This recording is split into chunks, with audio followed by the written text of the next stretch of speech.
A tornado knocked them down. Tonight, their grit and spirit are lifting them back up. Neighbors helping others clear debris of storms.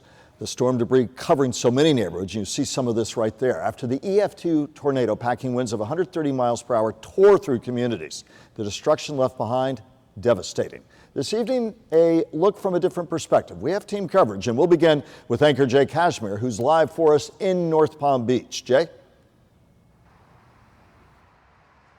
Good evening, Michael. 3 days after that EF2 tornado tore through Palm Beach Gardens, the cleanup effort continues, and still a lot of attention still focused on this community up in northern Palm Beach County. You can see piles of debris still being collected, still being gathered, pulled out from homes, pulled out from all areas around here. We're actually in the path of the tornado. It literally came right through here, went over to Sanctuary Cove, and in the process here, it went through the northern edge of Harbour Isles. Earlier today, just a few hundred feet from where I'm standing, we visited with a homeowner whose backyard was absolutely annihilated, and she gave us video to prove just how powerful this tornado was. This is one of the most aggressive angles from Mother Nature's path of destruction in Palm Beach Gardens. Less than 30 seconds of a tornado unleashing fury on the backyard of Harbour Isles resident It was crazy. Beth Morgan. It's just kind of surreal. You're thinking, oh my gosh, I can't believe this is happening. Is that my boat going down the canal? A ring camera captured the EF2 tornado and the power behind it. Pool water was literally spinning in a circle, and then everything started happening out here. The boat tipped over sideways, literally rolled. I thought it was going to go all the way over.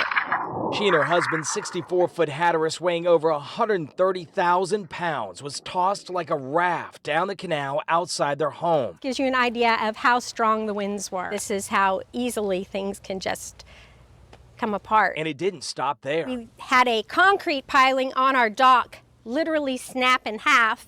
The boat drug that with it. Debris from their backyard flew hundreds of feet in the air, leaving a scattered mess. We jumped on board Preston Searle's boat for a closer look from the water further up the intercoastal at Prosperity Harbor. Looks like it happened very quick. It takes a lot to get a boat up like that. Boats pancaked together and some stacked high in trees still remain in place from the moment when 130-mile-per-hour winds raged. Galveston, I saw one like that. A bunch of them like that, but not around here.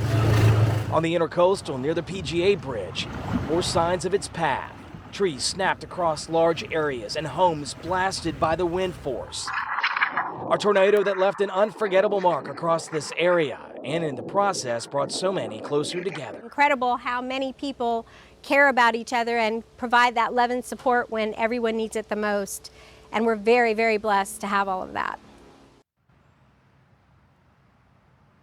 And that's exactly what Beth Morgan said, and so many others up here in Palm Beach Gardens over the last 3 days. So many people coming together, picking up the pieces, picking up the debris, and picking up lives. Matt Cesny was not far from us earlier today, spent the day just north, a quarter of a mile north of here in a small community, knowing that the cleanup effort will take some time.